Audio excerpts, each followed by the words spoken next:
والعود دندن دنلي والطبل طب طب طبلي طب طبي طب طب طبي طب طب طبي طب طب طبلي والسقف سق سق سقلي والرقص قد طابلي شوى شوى وشاهش على ورق سفرجلي وغرد القمري يسيح ملل في مللي. السلام عليكم. യൂട്യൂബിലും ഇൻസ്റ്റഗ്രാമിലും ഒക്കെ ട്രെൻഡിങ് ആയി ഈയിടെ നമ്മൾ കേട്ടുകൊണ്ടിരിക്കുന്ന വരികളാണിത്. തൊപ് തബി തൊപ് എന്ന് പറഞ്ഞ് നമ്മൾ സ്ഥിരമായി ഓരോരുത്തരും പാടാൻ വേണ്ടി ശ്രമിച്ചുകൊണ്ടിരിക്കുന്ന ഈ വരികളുടെ ഉറവിടം എവിടെ നിന്നാണ്, ഇതിന്റെ ഉപജ്ഞാതാവ് ആരാണ്, ഇത് ആരുടെ രചനയാണ്, ഏത് സാഹചര്യത്തിലാണ് ഈ കവിത ഉണ്ടായത് എന്നൊക്കെ നമുക്കൊക്കെ അറിയാൻ ആഗ്രഹമുണ്ടായിരിക്കും. അറബി ചരിത്രം ഇഷ്ടപ്പെടുന്ന, അറബി സാഹിത്യത്തിൽ അല്പമെങ്കിലും പരിജ്ഞാനമുള്ള എല്ലാ ആളുകൾക്കും സുപരിചിതമായ കവിതയാണ് സൗത്തു സഫീരിൽ ബുൽബുൽ എന്ന് പറയുന്ന അസ്മാഇ എഴുതിയ കവിത. അബ്ബാസി ഭരണകാലഘട്ടത്തിലെ ഭരണാധികാരിയായിരുന്ന അബൂ ജഅഫർ അൽ മൻസൂറിന്റെ കാലഘട്ടത്തിലുണ്ടായ ഈ ഒരു കവിതയ്ക്ക് വല്ലാത്ത ചരിത്ര പശ്ചാത്തലമുണ്ട്. കേവലം ഒരു സാഹിതീയ രചന എന്നതിനപ്പുറം ഇതിനു പുറകിൽ നമ്മൾ ചിന്തിച്ചു നോക്കുമ്പോൾ ഒരുപാട് ഗുണപാഠങ്ങൾ നൽകുന്ന ചരിത്രമാണ് നമുക്ക് കാണാൻ സാധിക്കുക. ചരിത്രം ഇങ്ങനെയാണ്, ചുരുക്കി പറയാം.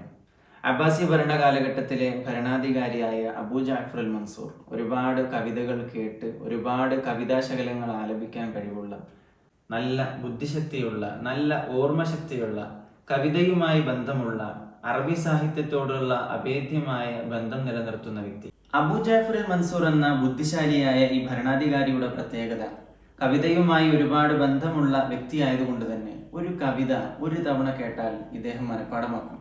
രാജസദസ്സിൽ ഭരണാധികാരിയുടെ കൊട്ടാരത്തിൽ ഒരു ഗുലാമുണ്ട്, ഒരു ഭൃത്യനുണ്ട്. ആ ബാലൻ 2 തവണ ഒരു കവിത കേട്ടാൽ അത് മനഃപ്പാടമാക്കും. ഒരു ഭൃത്യയായ സ്ത്രീയുണ്ട്, ജാരിയത്തുണ്ട്. ആ സ്ത്രീയാണെങ്കിൽ 3 തവണ ഒരു കവിത കേട്ടാൽ അപ്പോൾ തന്നെ അത് മനഃപ്പാടമാക്കും. അങ്ങനെ രാജാവ് ജനങ്ങൾക്ക് മുൻപിൽ ഒരു പ്രഖ്യാപനം നടത്തുന്നു. പുതിയ കവിത രചിച്ചു കൊണ്ടുവരുന്ന, ഭരണാധികാരിക്ക് മുൻപിൽ ആലപിച്ച് കേൾപ്പിക്കുന്ന പുതിയ കവിതകൾക്ക് എഴുതിക്കൊണ്ടുവരുന്ന കവിതയുടെ തൂക്കത്തിനനുസരിച്ച് സ്വർണം സമ്മാനമായി കൊടുക്കും. വിവരമറിഞ്ഞ് നാടിന്റെ വിവിധ ഭാഗങ്ങളിൽ നിന്നുള്ള വ്യത്യസ്തരായ പ്രഗത്ഭരായ കവികൾ കടന്നു വന്നു. ഓരോ കവികളും കവിത ആലപിക്കുന്നതിന് മുൻപ് തന്നെ തങ്ങളെക്കുറിച്ചുള്ള പുകഴ്ത്തിപ്പറച്ചിലുകളായിരുന്നു ആമുഖം പറഞ്ഞിരുന്നത്. എന്നിരുന്നാലും കവിയുടെ കവിത തുടങ്ങി ആദ്യ വരി കേട്ട്, ആദ്യ ഭാഗം കേട്ട് 4-5 വരി കേട്ട് തുടങ്ങുമ്പോഴേക്കും രാജാവ് നിർത്താൻ പറയും. ഉദാഹരണത്തിന്, ഒരു കവി വന്നു, പാടിത്തുടങ്ങി. പാടുന്നതിന് മുൻപേ അദ്ദേഹം പറഞ്ഞു തുടങ്ങി, എനിക്ക് വല്ലാത്ത കഴിവുള്ള കവിയാണ് ഞാൻ, വലിയ വലിയ തൊവീലായിട്ടുള്ള, നീളമുള്ള, ദൈർഘ്യമുള്ള കവിതകൾ എഴുതുന്ന കവിയാണ് ഞാൻ. എൻ്റെ കവിതയുടെ പ്രത്യേകത തന്നെ ഞാൻ തൊവീലായ കവിതകൾ എഴുതുന്നതാണ്. അങ്ങനെ കവി പാടിത്തുടങ്ങി. ഇന്നൽ ഖിലാഫത മുസ്കാനത് വമുസ്ബദഅത് മർസൂമത്തു മിൻ ഫതൻ മിൻ ആലി അബ്ബാസി തുടങ്ങി പാടിത്തുടങ്ങി. കവിത പാടിത്തുടങ്ങി അല്പം ഒന്ന് നീങ്ങിയപ്പോഴേക്കും രാജാവ് പറഞ്ഞു, നിർത്തു, ഇത് വർഷങ്ങളായിട്ട് എനിക്ക് മനഃപ്പാടമുള്ള ഇബ്നു റദ്ദാദിന്റെ കവിതയാണ്, വേണമെങ്കിൽ ഞാൻ പാടിത്തരാമെന്ന് പറഞ്ഞ് രാജാവ് പാടിക്കൊടുക്കാണ്. ഇന്നൽ ഖിലാഫത മുസ്കാനത് വമുസ്ബദഅത് മർസൂമത്തു മിൻ ഫതൻ മിൻ ആലി അബ്ബാസി. അജബൻ മൗലായി, ഇത് വളരെ അത്ഭുതം തോന്നുന്നു, വളരെ അത്ഭുതം. എൻ്റെ കവിതയുടെ തുടക്കം അതുപോലെ തന്നെ തോന്നുന്നുണ്ടല്ലോ, ഞാനെങ്കിൽ ബാക്കി പാടാമെന്ന് പറയുമ്പോൾ രാജാവ് പറയും, ഭരണാധികാരി പറയും, വേണ്ട, മതി, സംശയമുണ്ടെങ്കിൽ ഞാൻ നിങ്ങൾക്ക് കേൾപ്പിച്ചു തരാമെന്ന് പറഞ്ഞ് യാ ഗുലാം എന്ന് പറഞ്ഞ ബാലനെ വിളിക്കുന്നു. ബാലൻ പാടിക്കൊടുക്കുന്നു. അത് കേട്ട് വൃത്തിയായ സ്ത്രീ പാടിക്കൊടുക്കുന്നു. അവസാനം ജാള്യതയോടുകൂടി മുഖം താഴ്ത്തി ഭരണാധികാരിയുടെ മുൻപിൽ നിന്ന് വിഷണ്ണനായിക്കൊണ്ട് മടങ്ങിപ്പോകുന്ന കവി. ഇത്തരത്തിൽ ഒരുപാട് കവികൾ രാജസദസ്സിൽ നിന്ന് മടങ്ങിപ്പോകുന്ന കാഴ്ച മനസ്സിലാക്കി ഈ ഒരു അവസ്ഥ കണ്ടറിഞ്ഞുകൊണ്ടാണ് അസ്മാഇ തന്റെ കവിതയുമായി കൊട്ടാരത്തിലേക്ക് വരുന്നത്. ഭരണാധികാരിയുടെ കൊട്ടാരത്തിൽ നടക്കുന്ന സംഭവ വികാസങ്ങളെ ഉൾക്കൊള്ളിച്ചുകൊണ്ടുള്ള കവിതയായിരുന്നു അസ്മാഇയുടെ കവിത. അസ്മാഇയെ ഭരണാധികാരിയുടെ മുൻപിലേക്ക്, അബൂ ജഅഫർ അൽ മൻസൂറിന്റെ മുൻപിലേക്ക് മന്ത്രി ആനയിച്ചു കൊണ്ടുവരുമ്പോൾ തന്നെ അദ്ദേഹത്തെ കുറിച്ച് മഹിമകൾ പറഞ്ഞു കൊടുത്താണ് കടത്തി കൊണ്ടുവരുന്നത്.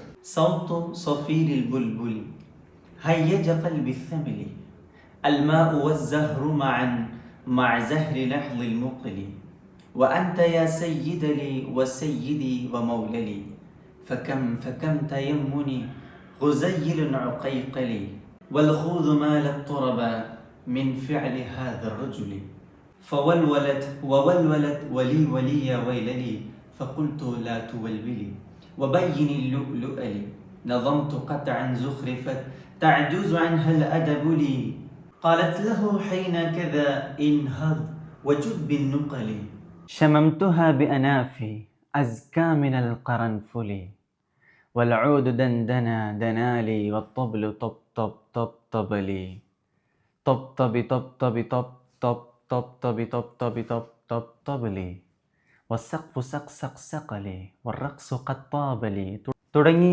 ഭരണാധികാരിക്ക് മനഃപ്പാഠമാക്കാൻ കഴിയാത്തത്രത്തോളം സാഹിത്യ സമ്പുഷ്ടമായ രീതിയിൽ അക്ഷരങ്ങളുടെ മായാജാലം തീർത്ത് അസ്മഈ തൻ്റെ കവിത പാടിക്കഴിഞ്ഞ് രാജാവിനോട് അവസാനമായി ചോദിക്കുന്നുണ്ട്, ഹൽ തസ്മഉ ഹാദിഹിൽ ഖസീദ മിൻ ഖബ്ൽ എന്ന് ചോദിച്ചാൽ മതി. പക്ഷേ രാജാവിനെ പരിഹസിച്ചുകൊണ്ട് അസ്മഈ ചോദിക്കുകയാണ്, ഹൽ സമിഅത ഹാദിഹിൽ ഖസീദ മിൻ ഖുബൈലലി എന്നാണ് ചോദിക്കുന്നത്.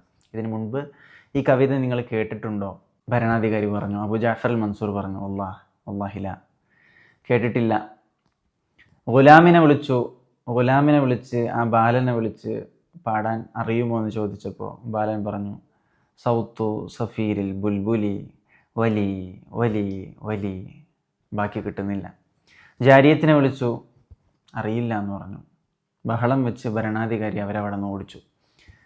അവസാനം തോൽവി സമ്മതിച്ച് തൻ്റെ മത്സരത്തിന് പ്രതിഫലം കൊടുക്കേണ്ട സാഹചര്യം വന്നപ്പോൾ ഭരണാധികാരിയായ അബൂ ജഅഫർ അൽ മൻസൂർ അസ്മഈയോട് ചോദിച്ചു, നിങ്ങൾ എഴുതിക്കൊണ്ടുവന്ന് ഹാത്തി അസ്മഈ, നിങ്ങളുടെ കവിത കൊണ്ടുവാ, അതിൻ്റെ തൂക്കത്തിനനുസരിച്ച് നിങ്ങൾക്ക് സ്വർണം സമ്മാനമായി നൽകാമെന്ന് പറഞ്ഞപ്പോൾ അസ്മഈ പറഞ്ഞു, ഇല്ല, ഞാൻ ഈ കവിത എഴുതി കൊണ്ടുവന്നിട്ടുള്ളത് കേവലം കടലാസ് കഷ്ണത്തിലല്ല. കടലാസിൽ എഴുതി കൊണ്ടുവരണമെന്നൊരു നിബന്ധന ഇവിടെ നിന്ന് പറഞ്ഞിട്ടുണ്ടായിരുന്നില്ലല്ലോ. അതുകൊണ്ട് ഞാൻ ഇതൊരു പാറക്കല്ലിൽ കൊത്തിയെടുത്ത് അത് ഒട്ടകപ്പുറത്തായിട്ടാണ് കൊണ്ടുവന്നിട്ടുള്ളത്. അങ്ങയുടെ കുറച്ച് സൈനികർ ചേർന്നാൽ മാത്രമേ അതിങ്ങോട്ട് വഹിച്ചു കൊണ്ടുവരാൻ സാധിക്കുള്ളൂ.